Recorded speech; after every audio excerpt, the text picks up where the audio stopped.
History of gold کی episode number 6 سونے کی تجارت نے تہذیبوں کو کیسے جوڑا۔ How gold trade connected civilization. قدیم دنیا میں سونا دراصل کیا تھا، سونے کی تجارت کیسے شروع ہوئی، سونے نے کن تہذیبوں کو جوڑا، وادی سندھ اور میسوپوٹیمیا کا تعلق، سونے کے بغیر کیا ہوتا۔ چلتے ہیں موضوع کی طرف، جہاں سے ملیں گے ہمیں ان تمام سوالوں کے جواب۔ اگر آپ ہمارے چینل پر نئے ہیں تو چینل کو سبسکرائب کر لیں اور بیل آئیکن کو دبانا نہ بھولیے تاکہ تمام ویڈیوز کی نوٹیفیکیشن آپ تک پہنچ سکیں۔ السلام علیکم، میں ہوں دلاور ظہور اور آپ دیکھ رہے ہیں ہسٹورک اینڈ فنانس ہب۔ ذرا تصور کریں، جب نہ ہوائی جہاز تھے، نہ انٹرنیٹ، نہ بینک، نہ کاغذی کرنسی، تب بھی دنیا کے مختلف حصے ایک دوسرے سے جڑے ہوئے تھے۔ سوال یہ ہے، وہ کون سی چیز تھی جس نے دور دراز تہذیبوں کو آپس میں جوڑا؟ جواب ہے سونا۔ یہ صرف ایک دھات نہیں تھا بلکہ اعتماد، طاقت اور رابطے کی زبان تھا۔ قدیم تہذیبوں کے لیے سونا زنگ سے پاک، نایاب، چمکدار اور لازوال تھا، اس لیے ہر تہذیب نے اسے دولت، طاقت اور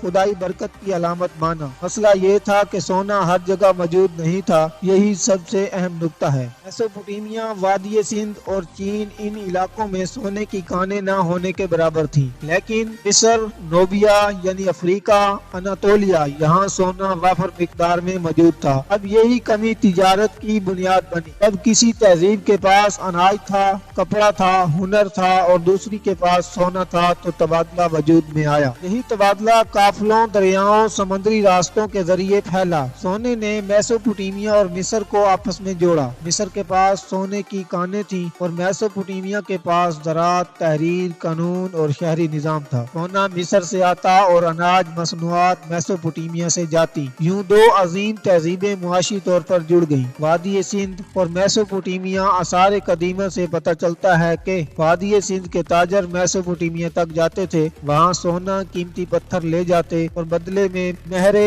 کپڑا، ہنر لاتے۔ میسوپوٹیمیا کی تختیوں میں مہلوہا کا ذکر ملتا ہے، جو ماہرین کے مطابق وادی سندھ ہے۔ افریقہ، عرب اور ایشیا۔ افریقہ کا سونا عرب تاجروں کے ذریعے ایشیا اور یورپ تک پہنچا۔ یہی تجارت بعد میں سلک روڈ، انیس روٹ اور سمندری راستوں کی بنیاد بنی۔ سونے نے صرف تجارت نہیں، ثقافت بھی پھیلائی۔ جب سونا ایک تہذیب سے دوسری میں گیا تو ساتھ خیالات گئے، رسم و رواج گئے، زبانیں گئیں، مذہب پھیلے، فنون منتقل ہوئے۔ یعنی سونے نے صرف مال نہیں بلکہ علم اور ثقافت بھی منتقل کی۔ قدیم دنیا میں ہر تہذیب سونے کو مانتی تھی، اس کی قدر سب کے لیے ایک جیسی تھی، اسی لیے سونا پہلا بین الاقوامی اثاثہ بنا، گلوبل ایسٹ بنا اور بعد میں سکے کرنسی کی بنیاد بنا۔ سوچیں، اگر سونا نہ ہوتا تو تجارت محدود رہتی، تہذیبیں الگ تھلگ ہوتی، علم ایک جگہ قید رہتا، دنیا شاید اتنی جلدی ترقی نہ کر پاتی۔ سونے کی تجارت نے تہذیبوں کو جوڑا، فاصلے کم کیے، اعتماد پیدا کیا اور انسان کو عالمی سوچ دی۔ اسی لیے کہا جاتا ہے سونا صرف دولت نہیں تھا بلکہ قدیم دنیا کی زبان تھا۔ ویڈیو کو لائک اینڈ شیئر کریں، کمنٹ سیکشن میں اپنی رائے کا اظہار کریں۔ ملتے ہیں ایک نئی ویڈیو کے ساتھ۔ اللہ حافظ۔